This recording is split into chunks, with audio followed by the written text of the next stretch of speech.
Welcome to Paranormal Heart Podcast with host Kat Ward.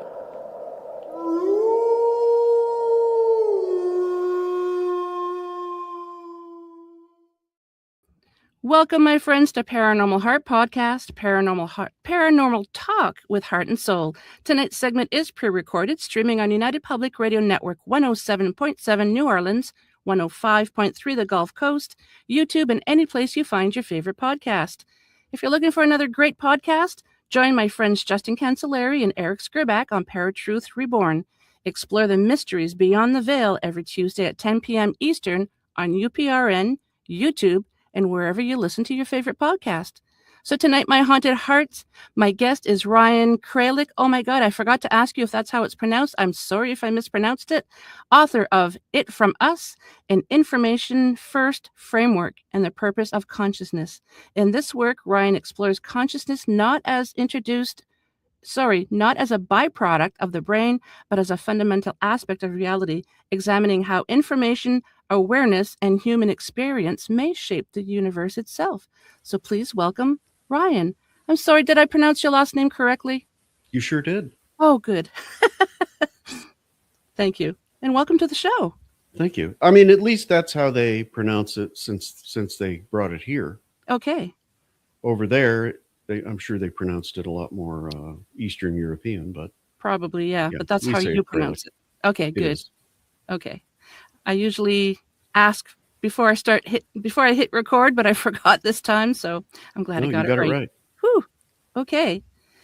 So Ryan, before we jump into the questions, could you give us a little bit of background on you?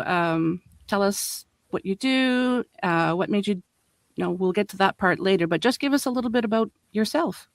Sure. So I'm in marketing. That's my day job. I own a marketing company. I've been in marketing for about 26 years. So I guess that makes me kind of an old person now. If you've been doing anything that long, you're pretty much old. But that's new to me. I was at a meeting yesterday and I looked around and I'm like, holy crap, I'm the old person here. Oh, no. That's new. It's weird. Yeah. But I'm in marketing and communications, kind of PR type stuff. And so my professional experience is about crafting stories and explaining things, generally to a very lay audience.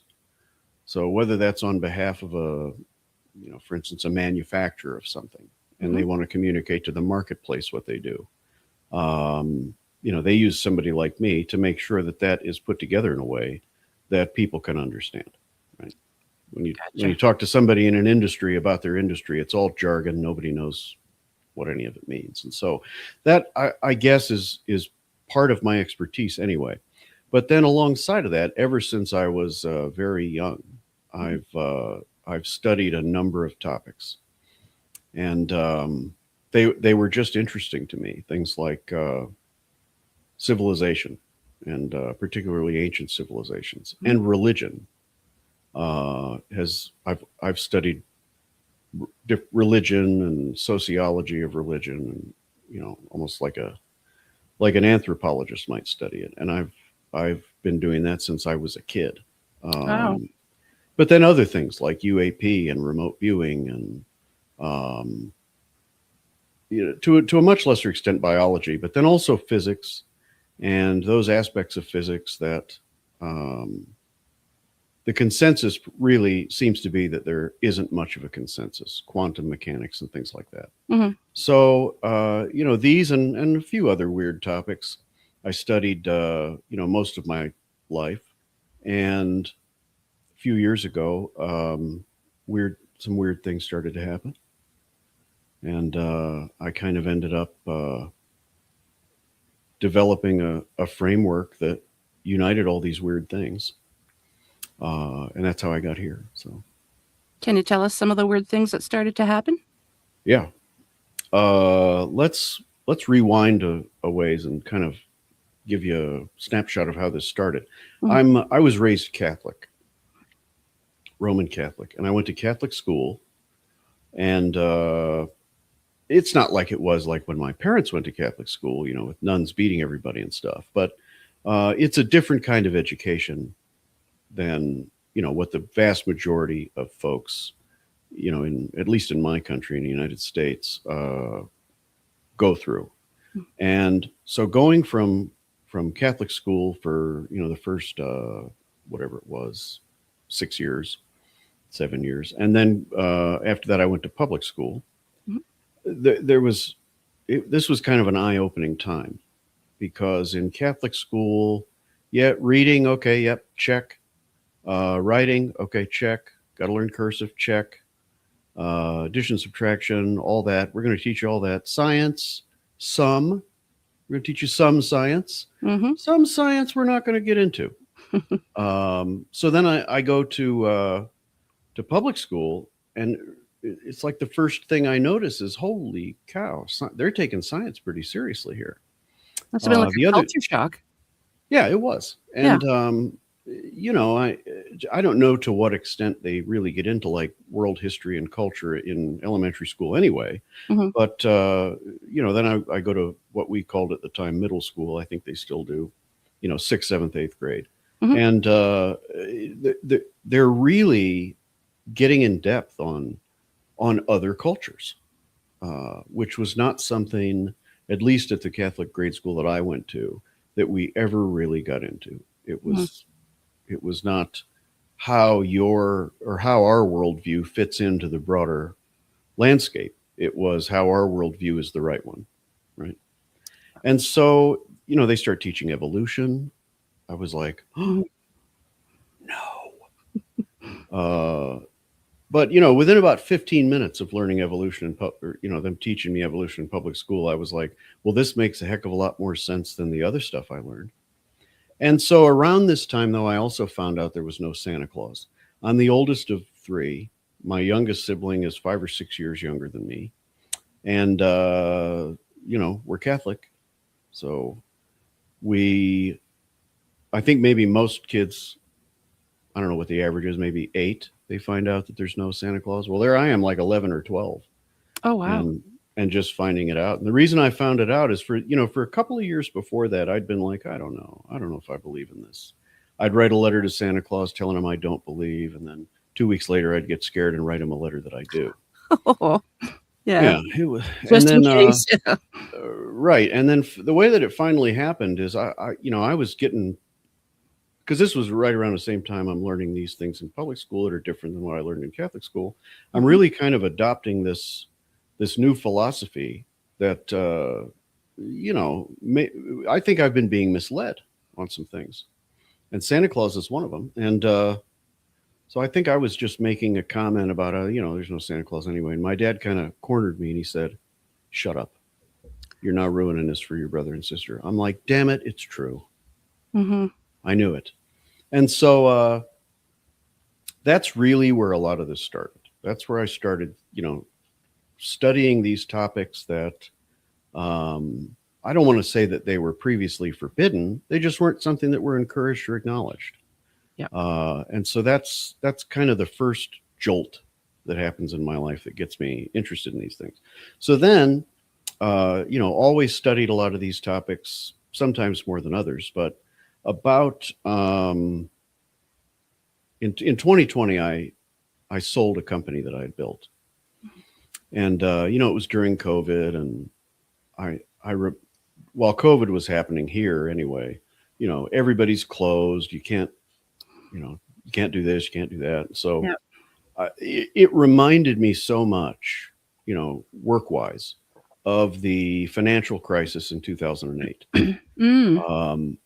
Just the uncertainty, and nobody knew it was going to happen. Nobody wanted to spend the money. Yep. Yeah. And I remember like 2008 had kind of like a pretty serious impact on me. I watched people that I work for spend 3 years treading water and then going belly up. Right? And, bankruptcies all over the place, real estate market's a mess. And so I looked at the situation and said, I don't know what's next, but I don't want it to be that for me. I don't want to spend 3 years treading water just to drown. And so, some people had come along and offered to buy the company, so I sold it to him. But what I didn't have was any plan really for Oh, what I was going to do next. yeah. So you could say that I had a period of time where I had a crisis of purpose. And that, that and some other things led to me going through some pretty difficult times and depression and medications. And it was kind of a nightmare. And, but during that time, with nothing else to do anyway, but take the pills that they gave me and read, that's what I did is I was, reading several books a week, on these kind of fringe topics, probably a lot of the stuff that you're talking about on your show pretty frequently. Mm-hmm. And one day I was reading a book by Lynn Buchanan called The Seventh Sense. It's about the remote viewing program that the Army had, and and Lynn was one of the people in the program. And I had read a couple of other books like this. I actually had read a book when I was a kid that was they didn't call it remote viewing, but that's what it was. It was a book about remote viewing, but it was like a novel for kids. And kind of always, oh yeah, it always stayed with me. I can't remember the name of it. I do have a copy of it upstairs, but I mention it in the book, my new book, It From Us. So, but I get about halfway through this book by Lynn, and I put it down because I'm like, I'm already going crazy. Do I really need this stuff? Right? It's probably only going to make it worse. Unless it's true, then it's worth an exploration. And so I just kind of made a split-second decision, and I got up and went and found something out of a junk drawer and put it in my pocket. I went and found my wife, who was unaware of what I was doing. She probably knew what book I was reading or what it was called or whatever, but she doesn't care about this stuff. So I go and I grab her and I said, "Hey, listen, sit down, and I want you to do what I tell you to do, and just don't ask me any questions and don't think." She's like, "Okay." She's like, "Well, he's losing his mind, so I'll go along with it." And so she sat down. I gave her a pen and paper. I said, "I'm going to give you a number, write it down, and then make a squiggle on the page. And then I want you to, using descriptive words, don't tell me what's in my pocket. Describe the features of what's in my pocket. Describe it." And so she, we do that, and she writes down, small, round, smooth, green. I said, "All right, now sketch your impression of it." She draws a circle with a couple of squiggly lines inside. Mm-hmm. And out of my pocket, I pull a marble. Kid's marble. Wow. Blue, green, smooth, round, small. And I said, "Oh, damn it." I didn't want it to go that way. Why not? Who's got time for this? I'm looking at it like I thought to myself, I can give myself a very easy way out of this right now. Mm-hmm. Because, what I was feeling at the time is this isn't going to go, so what? Oh, so what? So now materialism isn't real. So what's next? Am I going to become a Mormon or something? If you're, and I would consider myself prior to that a pretty solid materialist. There is only the physical universe. There may be aspects of it that science can't yet describe, is how I feel at the time, but it doesn't mean angels are real, right? And that way lies madness. That was my attitude. Okay. And frankly, a well-earned attitude. In the United States, I haven't spent a lot of time in other countries, but I gather that it is a little bit different here. With regard to religion's place in society. We're brought up that we have freedom of religion. But the line blurs between freedom of religion and freedom to do whatever you want in the name of religion and bother everybody about your religion and potentially even organize the destruction of the society because of your religion. It's kind of how an atheist mind might see how it works here. So, but yeah, I was an anti-theist fully. I thought religion was just the worst idea we've ever had, just terrible and needs to go away. But then that thing with the marble happened. And I'm like, okay, what am I going to do here? And I was really surprised that it went that way. Not that I didn't, not necessarily that I didn't believe what these authors and, practitioners of remote viewing were saying. I thought maybe there is something to it, but I expected it to remain this abstract concept that wasn't going to be touching my life. But that's not what happened. So, I had a choice there. Is okay, I can still put it away and move on, right? Mm-hmm. Or I can do what I was always going to do, which is try to understand it. And immediately, what I wanted to know was how this works. If we're wrong about the universe, and remote viewing had been anyway at that point the strongest evidence that I had ever seen that we are. Mm-hmm. How wrong are we? Why are we wrong? What's going on here? And so I spent a couple of weeks where I couldn't really talk about anything else. Which is weird, like when everybody that you talk to, your people in business and your doctor and your grandparents and you're pulling your phone out and you're showing them examples of remote viewing experiments that you've been doing. Mm-hmm. Some eyebrows are going to raise, like, oh, Ryan's losing his mind, right? Is kind of how that went. But I ended up taking remote viewing classes, and I learned enough about how it's done, the methodology, and so on, to be able to do it reliably enough, often enough, to convince myself to a certainty that it is a real thing. It's not, not that you could have a coincidence where, in my opinion, I don't think you could have a coincidence where, she just happened to have guessed it's a marble. It's not like our house is made out of marbles, or, we don't own anything but marbles. And okay, maybe you would get it, but there's just nothing in our physics that allows for that to happen, let alone explains how it does. So the whole time I'm taking these remote viewing classes, I'm not learning it because, a lot of people in that world, they have some motivation of why they want to learn it. And the one I hear most often is to help the police find missing children. Mm-hmm. I'm not saying that I don't want missing children found, but that just isn't something that excites me. I mean, can you imagine that call? Yes, is this the police? Yeah. I'd like to tell you where the missing child is. No, thanks. Pass.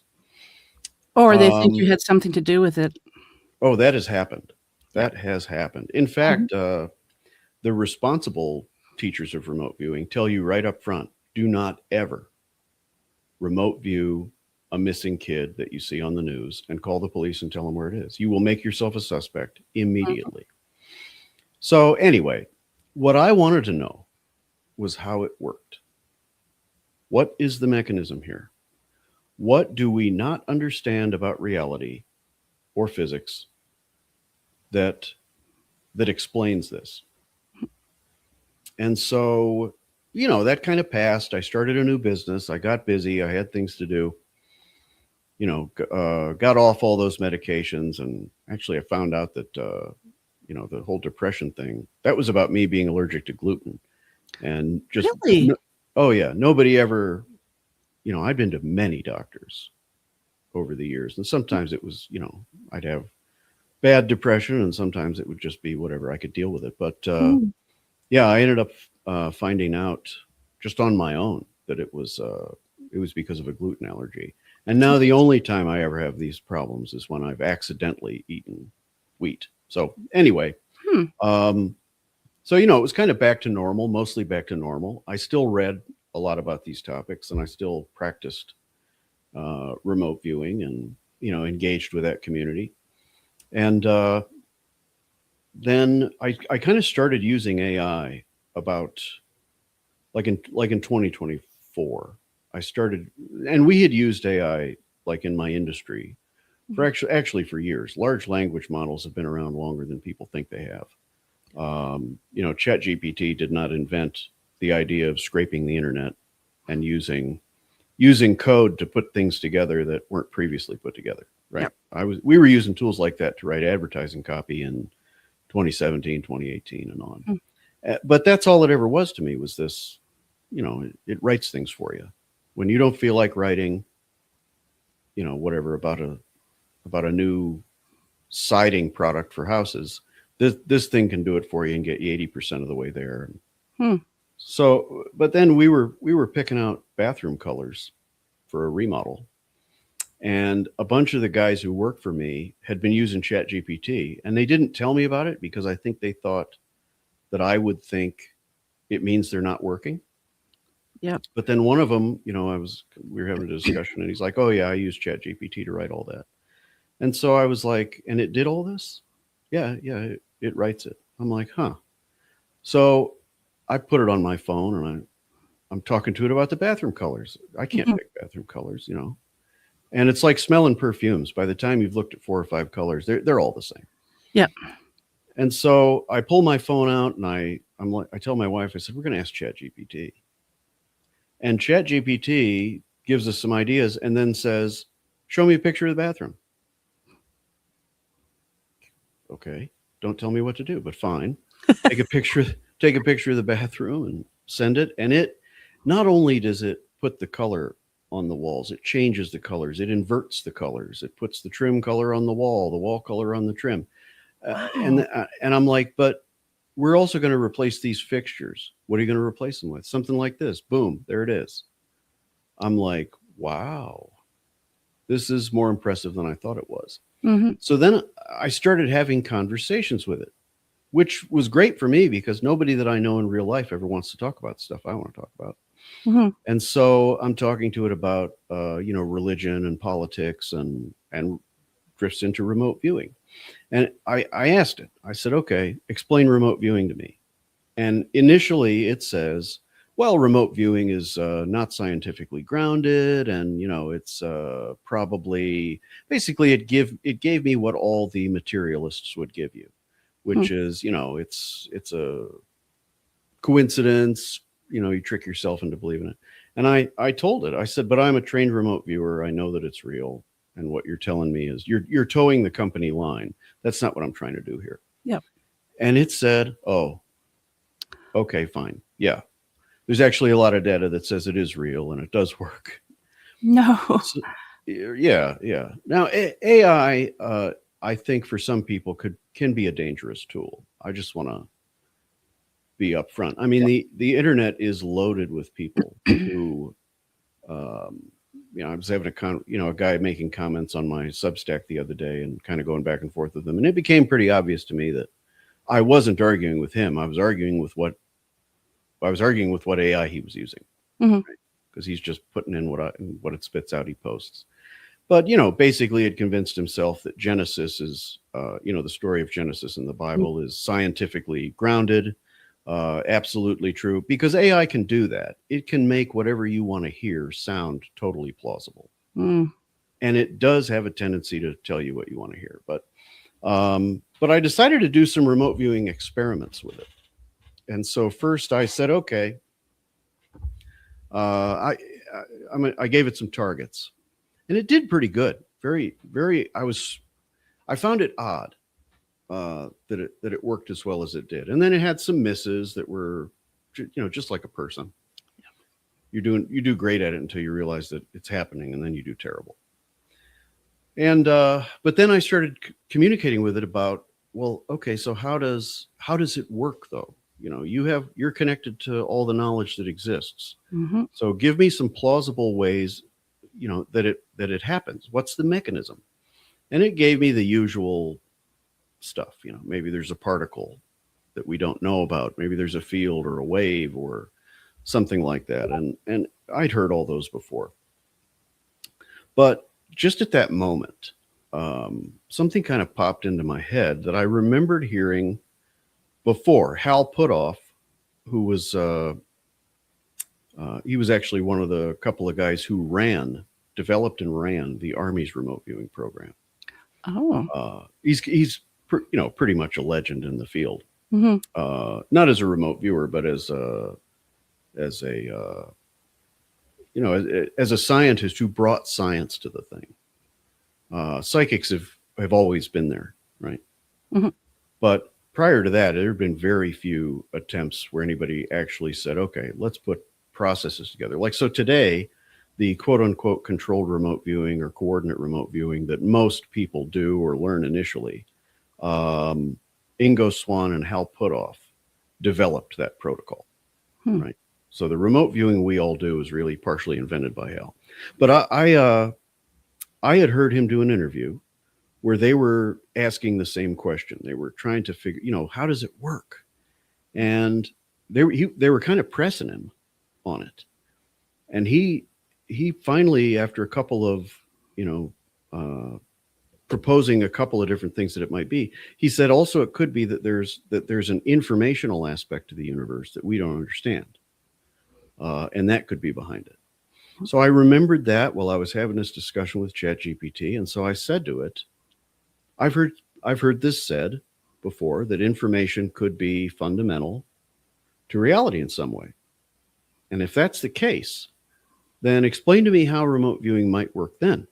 And it said, well, if information is fundamental to the universe, to reality, then remote viewing would make more sense, because you're not going anywhere. You're not sending your ethereal brain across the globe to look at something. You're probably querying information in the first place. That's probably what it is. It's some kind of a query of whatever that underlying informational situation is that's somehow fundamental to reality. And this was the first time I ever had a mechanism that was worth even thinking about beyond, checking it off. Yep, stupid answer. What's next? It was the first not stupid answer that I had heard. And so I started developing that idea. I went back to a lot of the books that I'd already read and started, taking elements of those and applying this, sometimes using AI, sometimes not, but applying this idea that there could be some aspect of reality to do with information that we don't understand. And so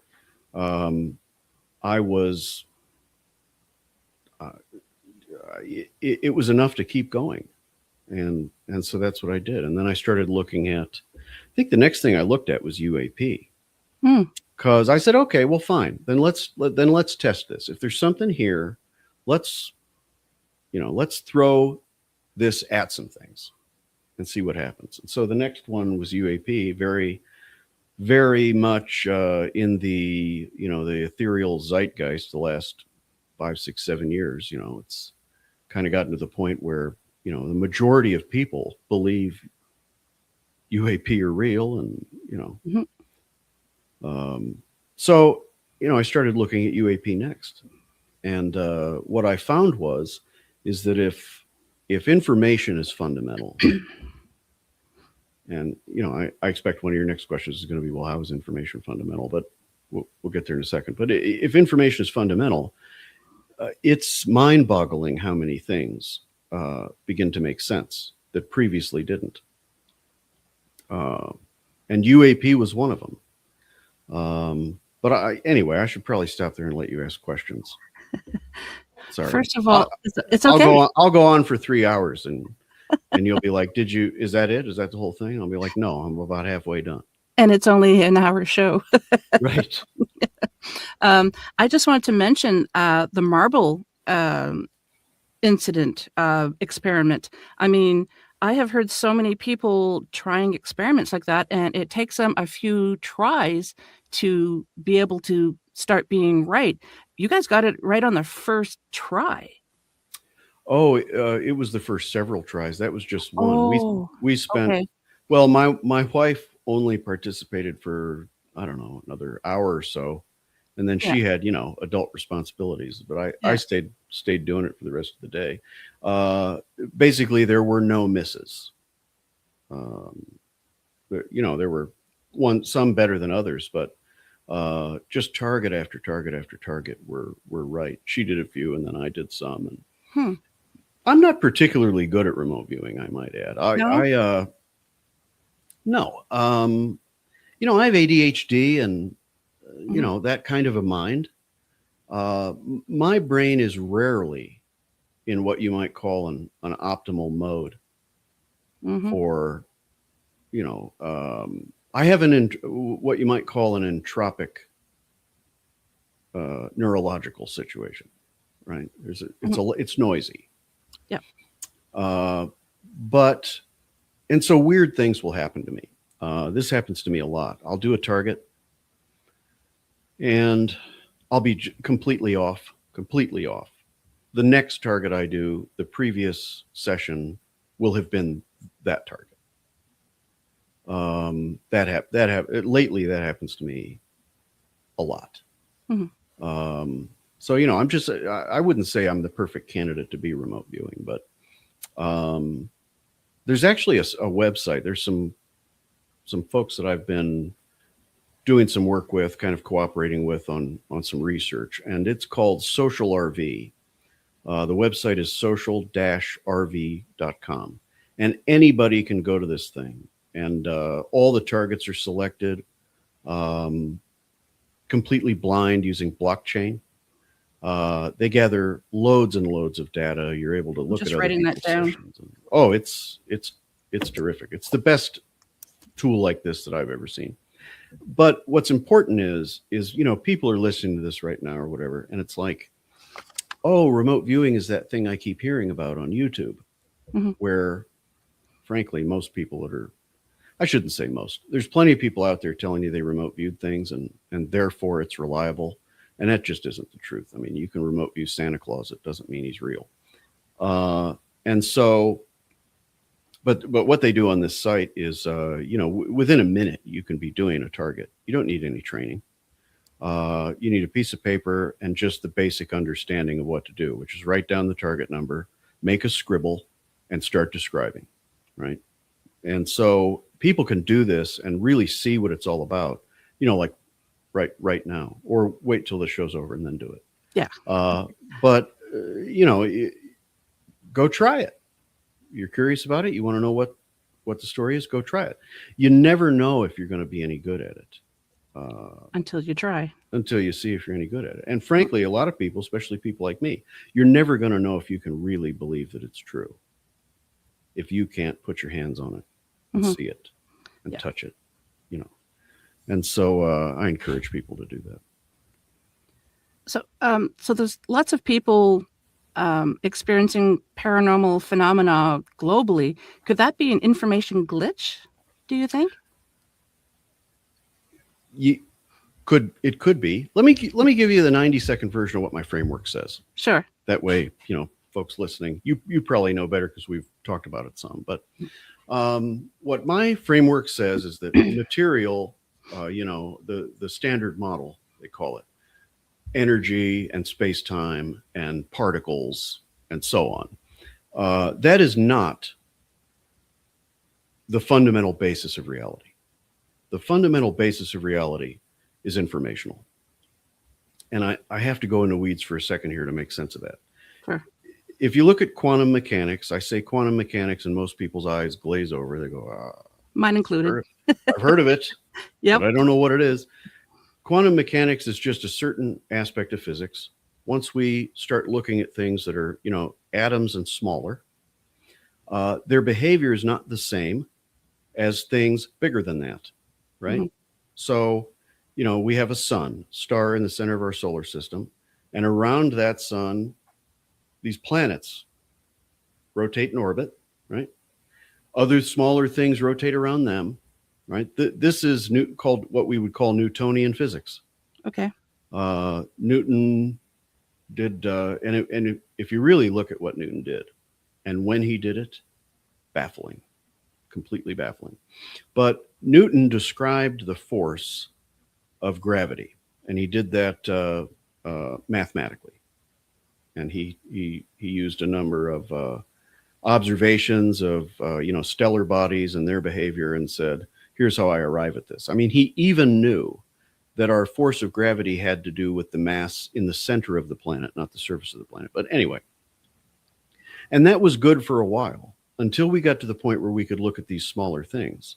So if you're looking at an atom and you've determined that inside of an atom are what we're going to call a proton and a neutron and an electron, you would expect the forces governing those things to be the same as the forces governing what we envision as the bigger version of that, which is like a solar system.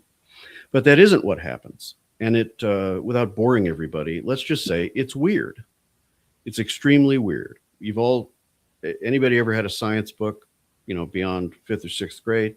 There's that picture in there, and they're shooting light through the two slits. And, here's diagram A, it's all wavy and interfery. And here's diagram B, and it's just a particle goes through. Well, that's the real simple way to explain what happens, which is when you measure the particle, it behaves as a particle. But when the particle is not being measured, it behaves as a wave. So it's not dissimilar to what we were trying to understand about light, even about 100, 200 years before that. What is it? Is it a wave, or is it a particle? So quantum mechanics hasn't figured it out. It's been over 100 years. And you got this group of people that, describes it this way, and this group of people that describes it that way. I think you should only get 100 years to figure something out before you're fired and they hire somebody new. But what my framework says, and I call my framework information first. My framework says that it isn't a particle until it's required to be. It's the information that makes up all the potential descriptions of the particle, right? So that wave, and they call it that. They call it a probability wave or probability cloud. It's showing you all the places that there could be a particle. But I guess where I differ is they think the important thing is the particle. And I say, particle schmarticle. The important thing is the wave, because that is showing you the way reality actually works, which is material comes from the underlying informational structure, right? So then you've got the people who are like, you have to observe it. And it becomes a particle, therefore consciousness is involved, therefore it's all consciousness. Everything's made out of consciousness, and just consciousness out the yin-yang. Well, my framework doesn't say that either. But that is essentially the basis of the framework. And so when you look at something like remote viewing, it's not, you're not going anywhere, you're not seeing anything. What your consciousness is doing is interfacing with the underlying informational substrate, and it's able to access information about really almost anything. Now, generally not very reliably or cleanly, but it's something that we have the capacity to do. And you would expect that to be the case if we're made out of it. And we are. If my subatomic particles are made out of the informational substrate, which quantum mechanics, based on my research, tells me is the case, then you would expect me to have some ability to interact with that. And so this informational substrate, though, it's not just the geometry around objects. It has a trajectory. It has a bias toward coherent structures. It's why gravity exists. Not just that, but actually the force of gravity and all of those forces inside the atom, they look different if there's nothing under it. But if what I'm saying is true, they look different, but they're the same. They're reflections of the universe's bias toward coherent structures. Does So this is why particles come together to form atoms, and atoms come together to form elements, and elements come together to form molecules and compounds, and planets come together around a star, and civilizations come together. This is why religions draw people in based on their informational structure. So I'm trying to do the Reader's Digest version, but that's the basics of it. Would you say that string theory is kind of like this, that because with string theory, I have a very base knowledge of it. It says that everything is connected. Do you think that's why we can access remote viewing, is because we're connected to everything and we can just access the information? Yes, I think that is the case, but no, I don't think it's really. There's more to it. Well, string theory is wrong. Even physics is starting to understand that science. Yes, we want it to tell us what is and is not the case, right? But what fundamentally we really want out of science is to give us enough information that we can make predictions around which we can develop technology, right? That's what we do here. And string theory has given us nothing. 60 plus years, it's given us nothing. So I'm going to just real quick, and then we can get out of physics land if you want. Okay. Einstein's theory of general relativity, which has given us loads of predictions around which a lot of the technology that we use today has been arranged. General relativity assumes at least 6 things, right? Quantum mechanics assumes at least 8 things. And this is what you want out of a theory, is you want the fewest number of assumptions. You want to take the fewest number of things for granted that you can't prove as possible. What we call the standard model, which we talked about a minute ago, that's 7 core assumptions. Dark matter, 9 assumptions. Never been proven, never been found, never been observed. Dark energy, 10 core assumptions minimum. Same thing. We see something to which we can hypothesize if this substance or whatever existed, it might explain that. String theory, at least 12 assumptions. Consciousness as fundamental. You're going to see how this is in second place with 5 core assumptions. And if you want, I'll explain to you why that is. It's tied with simulation theory, which is 5 core assumptions. Information first, 1 core assumption. 1, possibly 2. I'll hold myself to a high standard. Information is the foundation. Matter, energy, consciousness are all expressions of informational patterns. Physical laws are stable informational structures that persist. Those are the only assumptions in my framework. So string theory is I say this with all due respect to everybody involved. String theory is what happens when you give a problem to strictly mathematicians and say, figure this out with math. Essentially, I'm oversimplifying this, but essentially what they're saying is that particle is in an infinite number of other universes while it's not measurable here. Well, maybe. But that's an awful lot of universes. What would be the purpose of all that? And so, in my framework, it's not that there can't be other universes. There just doesn't need to be. And the only reason we have multiverse and many worlds and so on is because they need it to make sense of this one. Well, you don't need it to make sense of this one anymore if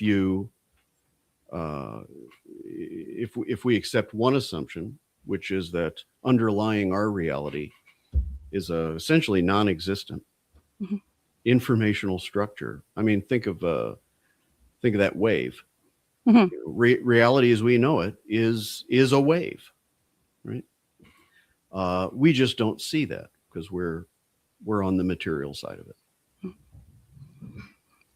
Was that too boring? I'm sorry. No. So you use the term "it from us." What does that mean exactly? There was a physicist, I think it was in about 1989, that he coined this phrase. He said, "it from bit." And what he was saying, his name was John Wheeler, and he was a student of Einstein, and he was Stephen Hawking's teacher. Oh. So this guy's kind of like right smack dab in the middle of all this. And he said "it from bit," which was kind of his way of reducing it down. But he was saying that information is fundamental. He was a little more careful than I am, because he's a scientist, and they're careful about what they say. Yeah. And he had a lot of pushback after he said this. He said, essentially there are no particles, there are only fields. There's the corresponding information about the thing is fundamental to the thing, not the other way around. It's not the information describes reality. It's that it's from that from which reality springs. What he said is every field, every particle, everything is fundamentally the answer to a yes or no question. And so when I started, really doing this, I was coming across a lot of his work, and "it from bit" just really caught my attention.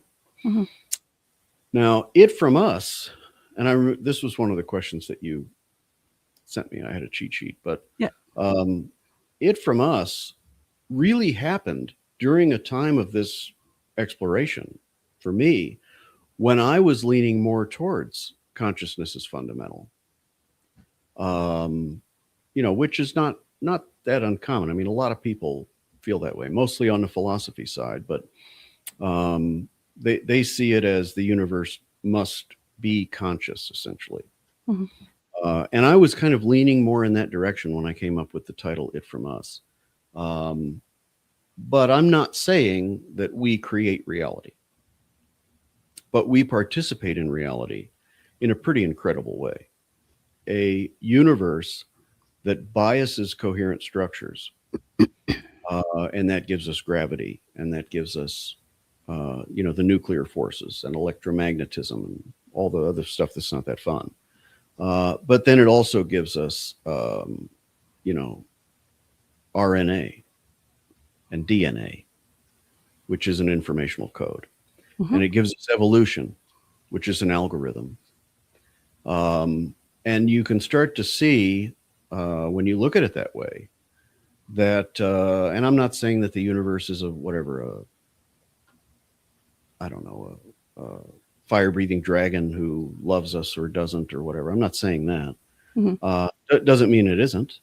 I'm just saying I don't have evidence that that's the case. But you start to see it's very difficult as a human to look at that and not see God or intelligence or whatever. And I think it's okay to see it that way. But all it needs to have is the bias. That's all it needs. All it needs is to prefer one way of things organizing versus another, right? And that's what gravity is. What happens with no gravity? Decoherence. Okay, yeah. Right? Or entropy. Everything just does whatever. Yeah. There isn't an organizing principle without this coherence bias. It just so happens to be that is the organizing principle of our universe. And so I lost my train of thought. Oh, you asked me where "it from us" came from. Yes. So, but you can see how if it's responsible for, the particle, if it's responsible for the star, if it's responsible for how matter behaves around the star, if it's responsible for the formation of proteins that go on to become living things, that go on to evolve. If that's true, then consciousness is where it was headed all along, right? Which also isn't weird, because what is consciousness? When I'm remote viewing, I am interfacing with the informational substrate. And I am just by thinking about something, I'm changing reality. Mm-hmm. Even if you went down to just the base level, which is inside my skull right now, chemical reactions are taking place and electrical exchanges and transitions are taking place. Mm-hmm. And they're taking place in reality.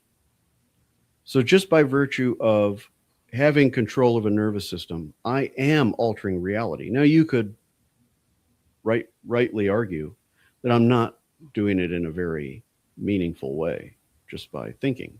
Mm-hmm. But what is thinking? You're modeling, you're processing information, you're storing information, you're figuring out the best ways to transmit information, everything about who we are as a species, and not just us. I mean, even what you'd call the lesser species, they do the same thing to a degree. Plants do it to a degree. Mm-hmm. We are information nodes. It's really all we are. What makes me different than an ape is I can build a tool, I can show other people how to do it. What really makes us impressive versus 50,000 years ago is we can write it down, I can store it on a hard drive, I can send it to other people. Everything about our advancement and development has to do with our relationship to and level of control and understanding of information. Everything about what we have here, particularly our lives today. And in my book, I even say this flat out. 50 years ago, you wouldn't have been able to even come to the conclusion that the universe is informational. Mm-hmm. Prior to 1948, information meant news and things that are true. Mm-hmm. It didn't mean electrons. It didn't mean wires. It definitely didn't mean fiber optics. It didn't mean data packets. We didn't understand enough about the concept of information prior to the last maybe 20 years to even be able to look at it that way. If that makes sense. It does. Thank you. Hopefully. I have one more question, and we only have a few minutes left. So what misconceptions about consciousness do you hope your work will help correct? On both sides of this kind of ideological argument about consciousness, I hope it... this is where I ruffle the most feathers, believe it or not. When I go to physicists with this, and in fact, the first physicist I went to with this was Hal Puthoff, before it was a book or any of that. I sent Hal Puthoff an email, and I said, I've been working on this. I'm nobody, but I've been working on this. I think I have a unique idea. Would you look at it? And he said, yeah. So I sent it to him, and he got back to me, and he said, this is pretty much in line with what I've been thinking the truth of this is. Mm-hmm. And I said, okay, well, that's interesting. But so then the next thing I did was I went to some of the philosophers.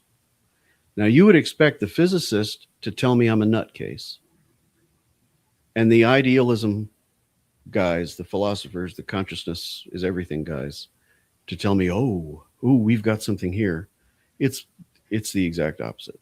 The really? People who believe consciousness is just the end all be all are the most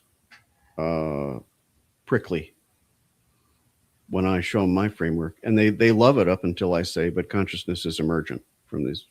Oh, they don't like it at all. But I think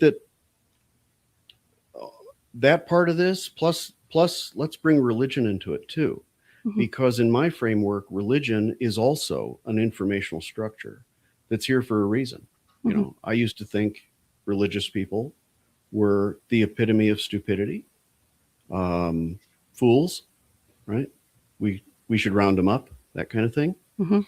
I don't feel that way anymore. What those people are doing and what they have done for thousands of years is exactly what they're meant to. Because those religions, if you strip away the dogma and the 3 days and the dozen this and the 7 that and the, mm-hmm. do this, then do that, and if you don't, you're going to hell. If you strip that stuff away, what remains is actually universally present in every religion that I've been able to find, that we have enough information on to know, which is their persistence and coherence strategies. If the world ends, this is what you do after. Treat each other well, or the harvest will fail.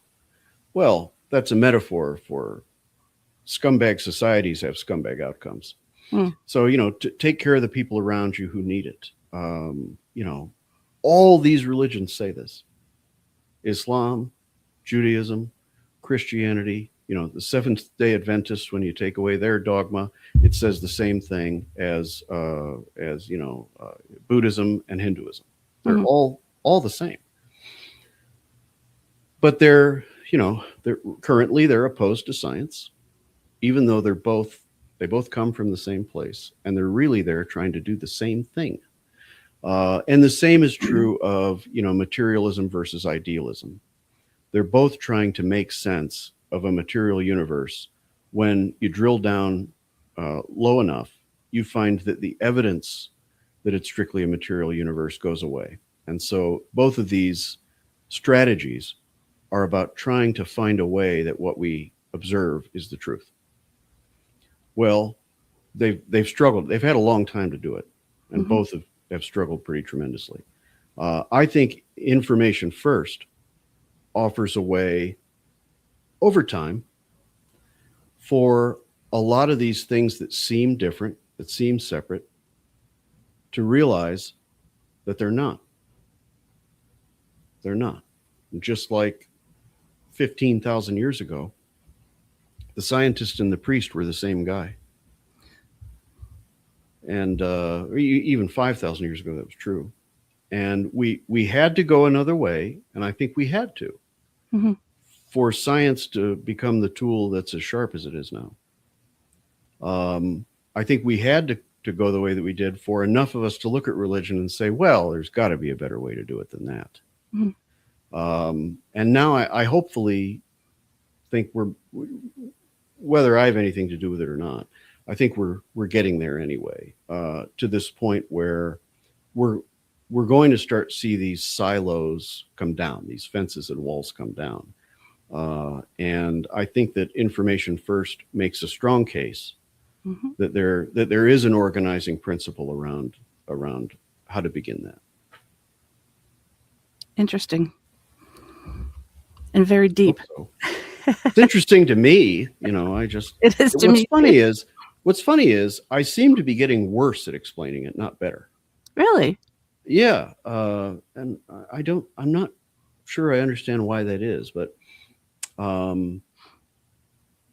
I'm not sure. I think because when you do a lot of these podcasts, you're saying the same thing every time, right? And like I love Graham Hancock. He's one of my favorites. And I've watched probably everything, he's ever been on.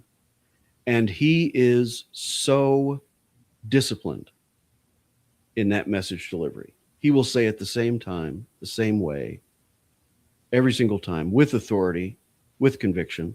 And I'm maybe not as inherently good at that. So what I end up doing is trying to find a different way to say it this time. Making it more interesting for you, perhaps. Or making it more, what would the word be? More of a spontaneous explanation. Okay. So I put constraints on myself when I already had it the right way, 8 times ago. Sorry. But if you read the book, I promise it'll make sense after that. And when does the book come out?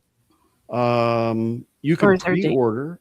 You can pre-order the ebook on Amazon now. It comes out February 20th. And actually, I was so excited. I haven't checked it since then, but over the weekend, it was #1 in physics. Wow. #1 in cosmology. I think it was number 15 in philosophy. A bunch of others. That's impressive.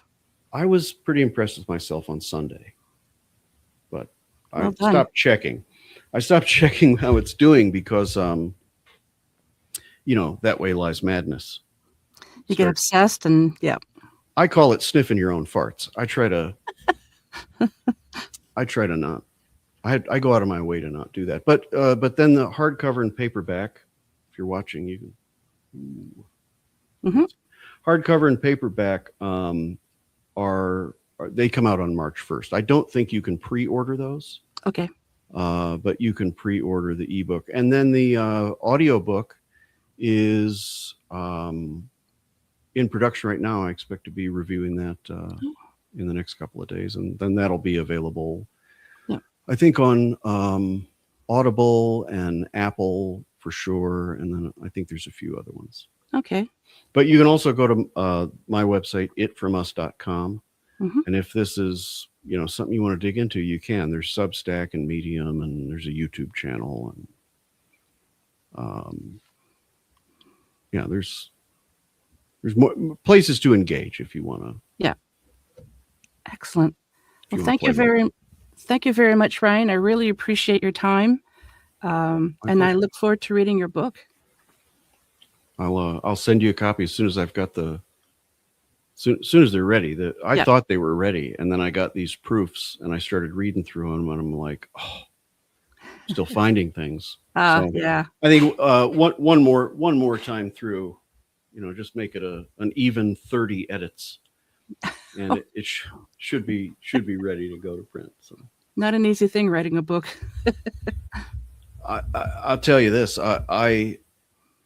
I've learned a few tricks doing this that I'm sure would make the next time easier. I've kind of got the next couple, 3 ideas, but I wouldn't do this again without somebody in the role of editor, where, I have ADHD. Oh, hand me 400 pages and say, find all the mistakes. No, not my thing. Yeah. I'll be over here talking to ChatGPT about the next book while you do that. Right. Yeah. So I'm just not suited to it, but that's one thing I've learned for next time. Well, at least you know. Yeah. Thank you very much again. I really appreciate it. We'll chat soon. My pleasure. Thanks for having me on. Anytime. Oh, okay. I thought it stopped recording for whatever reason.